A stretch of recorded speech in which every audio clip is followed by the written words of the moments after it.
Friends, Ram Ram. कल हम लोगों ने अकाउंटिंग इक्वेशन के बारे में डेप्थ में एनालिसिस किया था।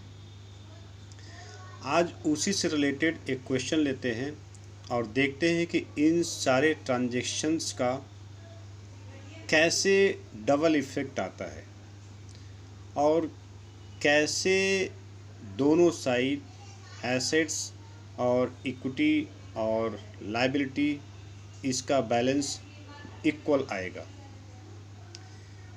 एक चीज़ यहाँ पे मैं बता दूँ आपको कि टोटल एसेट्स की वैल्यू रिफ्लेक्ट करता है लायबिलिटी और कैपिटल। लायबिलिटी और कैपिटल की अपनी कोई वैल्यू नहीं होती है।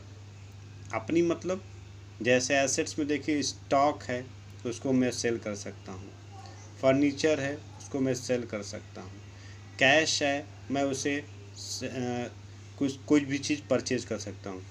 क्या कैपिटल जो है क्या एक्चुअल फिगर है? वो क्या जो क्रेडिटर मैंने लिखा वो एक्चुअल फिगर है? वो एक्चुअल मतलब क्या इससे कोई ट्रांजैक्शन हो सकता है? तो आंसर है नहीं। ये केवल रिफ्लेक्शन है। रिफ्लेक्शन का सेंस यहाँ पे है कि जो एसेट्स की वैल्यू है उसी वैल्यू का यहाँ पे इफेक्ट दिख रहा है आपको। कैसे दिख रहा है, आइए इस एग्जाम्पल से हम लोग इसको भी समझने की कोशिश करते हैं। एक बात और डिस्कस कर लें कि सामान्य व्यक्ति अपना पैसा क्यों लगाता है कहीं पर भी? बैंक में क्यों लगाता है, शेयर मार्केट्स में क्यों लगाता है, किसी प्रॉपर्टी में क्यों लगाता है? उसके पीछे का उद्देश्य क्या होता है? सामान्य सा उद्देश्य होता है लाभ कमाने का। तो क्या व्यापारी उससे अलग है? तो आंसर नहीं, व्यापारी भी उसी व्यक्ति के ग्रुप में आता है। तो व्यापारी व्यापार में जो पैसा लगाता है तो उसके पीछे का उद्देश्य स्पष्ट है, लाभ कमाना। लाभ दो प्रकार का होता है। एक लाभ जो आप जानते हैं सकारात्मक, पॉजिटिव, या उसको कह सकते हैं कि वृद्धि करता है एसेट्स की वैल्यू में। दूसरा जो लाभ है वो नेगेटिव होता है, इसको आप हानि के रूप में जानते हैं, लॉस कहते हैं। इसका मतलब कि जो व्यापारी ने पैसा लगाया है उसके पीछे का उद्देश्य है उसको प्रॉफिट कमाना। इस बात को थोड़ा ध्यान दीजिएगा। अब चर्चा करते हैं एक एक करके। आशुतोष एक व्यापारी है, 1,00,000 रुपये से व्यापार शुरू किया। जब आशुतोष ने व्यापार शुरू किया है तो आपको पता है कल का बिजनेस एंटिटी कॉन्सेप्ट की एंट्री कहाँ पे होती है? बिजनेस एंटिटी कॉन्सेप्ट में क्या बताया गया था कि एंट्री होती है व्यापार के यहाँ, क्योंकि व्यापारी को हम सेपरेट एंटिटी मान लेते हैं, सेपरेट व्यक्ति मान लेते हैं, वो अलग है। तो आशुतोष यानी जो ओनर है पैसा लगाता है, व्यापार शुरू करता है, तो व्यापार में 1,00,000 रुपये की एंट्री हुई, कैश का इनफ्लो हुआ, कैश वहाँ पे आया। क्या आपको ये नहीं लगता कि आज नहीं कल व्यापार को 1,00,000 रुपये आशुतोष को वापस करना होगा? तो क्या व्यापार का दायित्व तो यहाँ पर नहीं बन जाता है 1,00,000 रुपये का? जैसे ही वो रुपया रिसीव करता है वैसे ही दायित्व क्रिएट हो जाता है। ड्यूल एस्पेक्ट कॉन्सेप्ट कल का याद करिए कि हर एक ट्रांजेक्शन का दो इफेक्ट तो होगा ही होगा। तो दो इफेक्ट हो गया। एक बिजनेस ने कैश रिसीव किया तो उसका एसेट, क्यों एसेट? क्योंकि उस पर बिजनेस का राइट है। उसके साथ ही साथ एक दायित्व भी आ गया, क्यों? क्योंकि उसे वापस करना है इन फ्यूचर। हालांकि प्रैक्टिकल लाइफ में ऐसा होता नहीं है, लेकिन जब व्यापारी को व्यापार से अलग कर ही दिया गया है तो व्यापार के लिए तो दायित्व तो बनेगा ही ना। वो तो मान कर चलेगा ना कि आज निकले से वापस करना ही होगा। तो देखिए अकाउंटिंग इक्वेशन में क्या इफेक्ट हुआ। 1,00,000 रुपये से व्यापार में कैश इनफ्लो हुआ, कैश आया तो कैश इंक्रीज हुआ, यानी संपत्ति हमारी बढ़ी। तो इसका इफेक्ट दूसरा क्या होगा? दायित्व भी बढ़ गया मेरा पूंजी से। देखिए ओनर कैपिटल 1,00,000 से कैपिटल भी इंक्रीज कर गया। मतलब इस ट्रांजेक्शन का दोनों साइड में इक्वल इफेक्ट हुआ। दूसरे पॉइंट को देखते हैं कि 40,000 का नकद तथा 70,000 का उधार माल हरी से खरीदा। अब देखिए 40,000 का नकद माल जब खरीदेंगे तो व्यापार से कैश का आउटफ्लो हुआ, कैश बाहर गया, तो कैश से 40,000 को हम माइनस कर देंगे। जितनी ब्रैकेट में वैल्यू शो की गई है वो नेगेटिव वैल्यू है, यानी माइनस है। तथा 70,000 का उधार भी आपने खरीद लिया। तो स्टॉक कितने से बढ़ा आपका? 40,000 रुपये नगद स्टॉक खरीदा आपने और 70,000 का उधार खरीद लिया। कुल मिलाकर के 1,10,000 रुपये का स्टॉक आपके पास आया मतलब व्यापार में आया। राइट किसका उस पर है? व्यापार का है। तो 1,10,000 रुपये से स्टॉक आपका इंक्रीज कर गया और 40,000 रुपये से आपका कैश डिक्रीज किया, क्योंकि कैश तो आपके पास से चला गया। अब आपको लगता है कुछ और इफेक्ट आना चाहिए, क्योंकि अकाउंटिंग इक्वेशन तो बताता है ना सेम वैल्यू का इफेक्ट आना चाहिए। तो 40,000 का इफेक्ट तो आ गया, कैश चला गया। जो 70,000 आपने उधार खरीदा है, तो क्या व्यापार को फ्यूचर में उसे वापस करना होगा जिससे आपने खरीदा है? यहाँ पे तो हरी है, निश्चित रूप से हरी को व्यापार फ्यूचर में 70,000 वापस करेगा।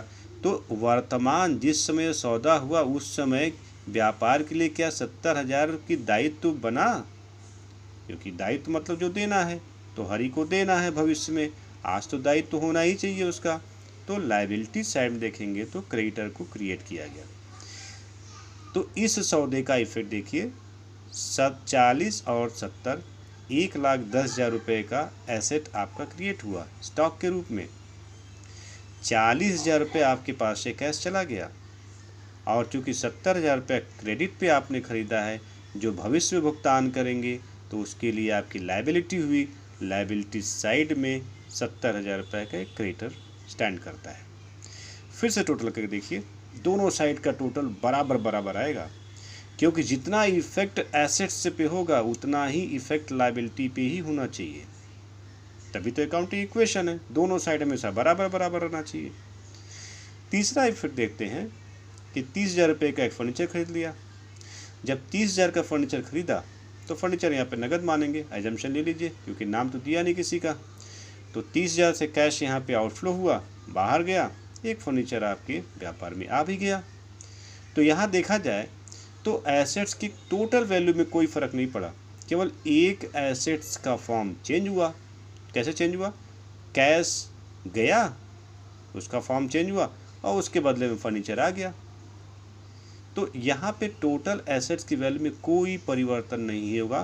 तो ज़रा लायबिलिटी में देखिए, न तो कैपिटल में कोई वैल्यू चेंज हुआ और न ही क्रेडिटर की वैल्यू में कोई चेंज हुआ। चौथा देखा जाए तो 70,000 की लागत का माल 85,000 रुपये में आपने बेच दिया। जब भी मैं आप वर्ड यूज करूं तो उसका मतलब व्यापार ही समझिएगा, क्योंकि आम बोलचाल की भाषा में हम लोग ऐसे बोलते हैं, लेकिन उसका जो टेक्निकल मीनिंग होता है, टेक्निकल वर्ड जो है वो व्यापार होता है बिजनेस एंटिटी कॉन्सेप्ट के हिसाब से। तो 70,000 का गुड्स क्या हुआ? बिजनेस से आउटफ्लो हुआ, उसका बाहर गया। 70,000 रुपया देखिए स्टॉक से कम हो गया। 85,000 का बेचा तो कैश तो आया 85,000, कैश इनफ्लो हुआ, कैश में ऐड हो गया। साथ ही साथ देखिए कि 70,000 की चीज़ को जब आप 85,000 में बेचेंगे तो कुछ बेनिफिट नज़र दिख रहा है आपको 15,000 रुपये का। ये बेनिफिट कौन ले जाएगा? तो भाई पैसा कौन लगाया? ओनर ने।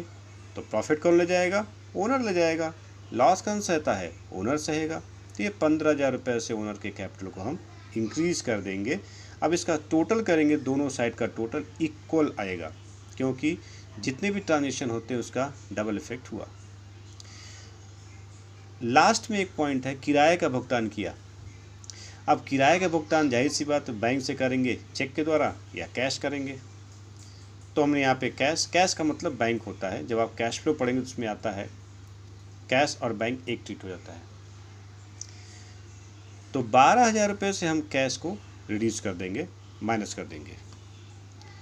12,000 रुपये से कैश को हम माइनस करेंगे।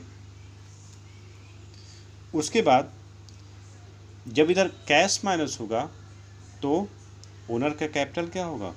वो भी माइनस होगा, क्योंकि ये एक प्रकार का एक्सपेंस है जिसके बदले में आपने कहीं न कहीं प्रॉफिट कमाया होगा, कोई न कोई रेवेन्यू जनरेट किया होगा।